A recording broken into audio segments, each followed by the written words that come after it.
Hello everyone. आज हम Schrodinger समीकरण और हैमिल्टोनियन संकारक के बारे में बात करेंगे। सबसे पहले हम बात करते हैं ज्यामितीय समीकरण की।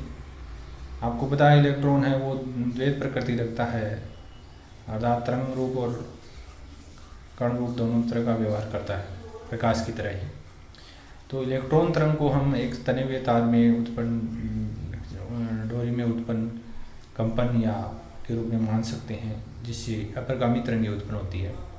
और अपरगामी तरंगों के लिए जो चिरसम्मत यांत्रिक यानी क्लासिकल मैकेनिक्स जो ये से हम ये जो समीकरण प्राप्त करते हैं वो del square phi upon del x square which is equal to 1 upon v square upon del square phi upon del t square. यहाँ फाई क्या है, वो विस्थापन है जो अक्ष और समय एक्स कोऑर्डिनेट और समय टी पर निर्भर करता है, और वी है उस तरंग का वेग। यहाँ ये जो अपरगामी डोरी में उत्पन्न अपरगामी तरंगों को दिखाया गया है, अक्ष है, अक्ष कोऑर्डिनेट अक्ष निर्देशांक है, और जो विस्थापन है वो अक्ष और टी दोनों पर निर्भर करता है। तो हम मान सकते हैं कि फाई है वो एफ एक्स जो अक्ष का फलन है, और जी टी जो टाइम का फलन है, जो एक दूसरे पर निर्भर नहीं करते। एफ एक्स केवल अक्ष पर निर्भर करता है और जी टी केवल टाइम पर निर्भर करता है, समय का फलन है जी टी। अक्ष है वो अक्ष निर्देशांक का फलन है। जी टी क्या होता है, ये होता है A sine 2 pi nu T. No क्या है, आवर्ती है। ए क्या है, अधिकतम विस्थापन है यानी कि आयाम है। और फाई अब है वो क्या हो गया 72, और समीकरण 73 से हम देखते हैं तो जी टी की वैल्यू समीकरण 72 में रख दी।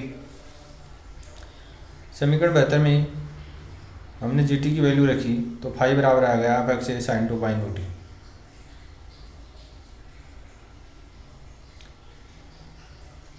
समीकरण 74 को टी के संदर्भ में दो बार अवकलित करेंगे। पहले अवकलन किया, एफ एक्स चूँकि कॉन्स्टेंट था, स्थिरांक था, तो वो एज इट इज रहा, और साइन थीटा का कोस थीटा होता है, लेकिन जो कॉन्स्टेंट है वो आगे आ गया। 2 पाई नो कॉन्स्टेंट है वो आगे आ गया, और साइन 2 पाई नो टी का कोस 2 पाई नो टी हो गया, और ए कॉन्स्टेंट था। दोबारा डबल डिफरेंशिएट किया, टी के सापेक्ष किया, तो 2 पाई नो एक बार कॉन्स्टेंट फिर से आ गया, एफ एक्स कॉन्स्टेंट था, ए भी कॉन्स्टेंट था, और कोस थीटा का होता है माइनस साइन थीटा, तो माइनस आ गया, तो ये आया F X 4 pi square nu square A minus sine 2 pi nu T, ये माइनस में आ गया। तो अब ये देखिए F X A G T है, A sine 2 pi nu T है वो जी टी लिख सकते हैं उसको, और -4 पाई स्क्वायर नो स्क्वायर है वो गुणांक में आ जाता है। तो ये समीकरण 75 प्राप्त होती है हमें। ये हमें प्राप्त हुई del square phi square upon del t square. अब हमें अक्ष ये हम अब फाई को हम अक्ष के साथ डबल डिफरेंशिएट करेंगे समीकरण 72 को। समीकरण 72 क्या थी, समीकरण थी हमें हमारी phi is equal to phi x t is equal to f x और जी टी। अब हम एक्स के सापेक्ष अवकलन करेंगे तो जी टी कॉन्स्टेंट रहेगा, जी टी कॉन्स्टेंट रहेगा, और एफ का डबल डिफरेंशिएशन हो जाएगा, द्विघात 2 बार अवकलन हो जाएगा। अब क्या है, हम 75 और 76 को मिलाएंगे, तो क्या हुआ कि जो गेतर क्या थी, गेतर हमारी जो सबसे पहले जो समीकरण थी ये वाली, इसमें इधर डेल फाई का अक्ष के सापेक्ष डबल डिफरेंशिएशन है एल एच एस में, और आर एच एस में हम देखते हैं राइट हैंड साइड में ये डबल डिफरेंशिएशन है टी के सापेक्ष समय के सापेक्ष, और 1 अपॉन वी स्क्वायर है। और इसके अलावा जो समीकरण हमारे पास है 75 और 76 ये इसी में है। तो अब इन तीनों से हम देखेंगे तो उस समीकरण गेतर में रखेंगे ये मान, तो ये अपना आया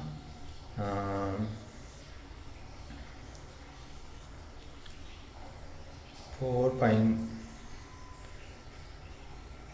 ये था del square phi upon del x square is equal to, तो ये जो 76 का जो आर एच एस है वो पहले आ गया, ठीक है, del square phi upon del x square. इसकी जगह मैंने ये रख दिया g t del square pi x upon del x square is equal to, फिर क्या आया ये हमने जो 75 वाला मान रख दिया, वो 1/v² तो एज इट इज 71 में था समीकरण में, और फिर हमने del square five upon del t square का रख दिया, तो ये आया -4π² एफएक्स जी टी। तो ये 71, 75 और 76 हो गया। एक बार फिर से देख लीजिए 71 को, ये 71 है। हमने डेल स्क्वायर एक्स का इधर मान रख दिया, 1/v² वैसे था, del square five upon del t square, t वाला जो है वो डबल डिफरेंशिएशन उसकी वैल्यू रख दी, तो हमारे पास ये आ गया। अब del square f x upon del x square, ये मतलब एफ एक्स का हम डबल डिफरेंशिएशन एक्स के सापेक्ष, वो कितना आया, क्योंकि जी टी कैंसिल हो गया यहाँ पर। केवल अब ये जो है वो टाइम डिपेंडेंट नहीं है, ये केवल स्थिति डिपेंडेंट ये समीकरण प्राप्त होगी 77, क्योंकि जी टी कैंसिल हो गया दोनों तरफ। डेल स्क्वायर एफ एक्स मतलब एफ एक्स का डबल डिफरेंशिएशन है एक्स की स्क्वायर एक्स के सापेक्ष, और इधर आया -4π² एफ एक्स और अपॉन v² आ गया। ये 77 समीकरण प्राप्त हो गई। अब 77 में हमने क्या किया कि जो 4π² था, नीचे v² था, v यहाँ मतलब क्योंकि प्रकाश का वेग है एक तरह से, या ये प्रकाश का वेग भी नहीं माने तो इलेक्ट्रॉन का वेग माने तो v है, ये v बराबर नू लेमडा होता है, और नू लेमडा v² नहीं था नीचे, तो हमने क्या नू स्क्वायर लेमडा स्क्वायर कर दिया, और नू स्क्वायर से कैंसिल हो गए, तो हमारे पास बचा del square f x upon del x square बराबर -4π² लेमडा स्क्वायर एफ एक्स। ये आ गया 78 समीकरण प्राप्त हो गई। ये 70 एक्स दिशा में गमन करती है, तो इसके लिए साई है वो जो एफ एक्स है, एफ एक्स को हमने ये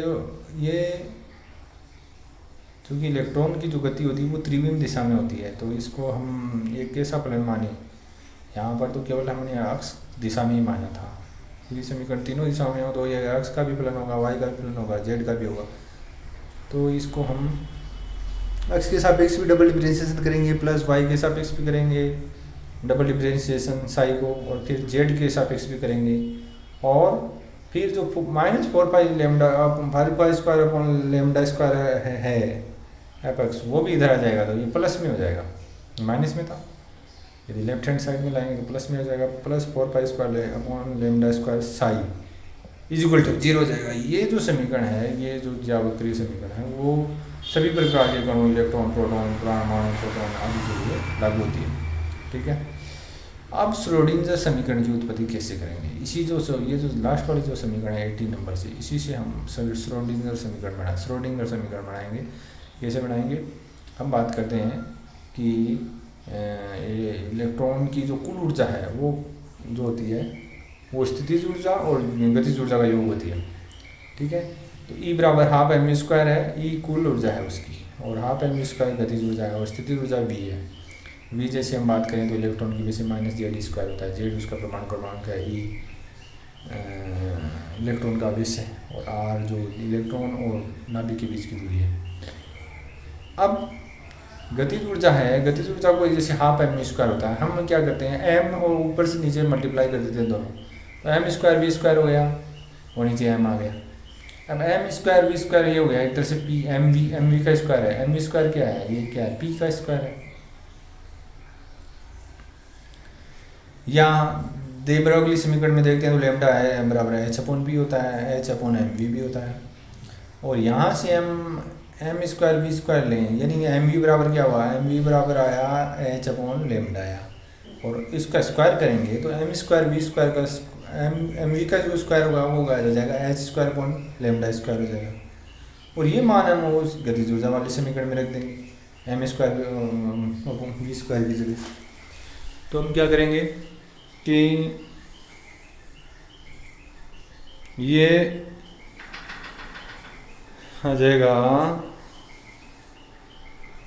m² v² की हमने h²/λ² लिख दिया, और 1/2m था ही, तो ये अपना आया गतिज ऊर्जा आई, और गतिज ऊर्जा वैसे क्या होती है, टोटल ऊर्जा माइनस स्थितिज ऊर्जा E- v होती है, और ये हो गया h²/2m λ² आ गया।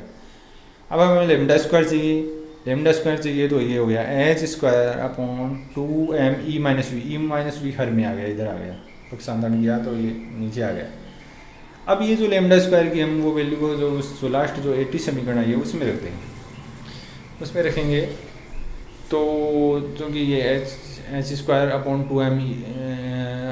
2m e माइनस वी था, तो 2m e माइनस वी ऊपर चला गया, एच स्क्वायर नीचे, ये 4 स्क्वायर पहले से ही था, और एच सब बाकी एज इट इज़ रह गया साइन इज इक्वल टू 0।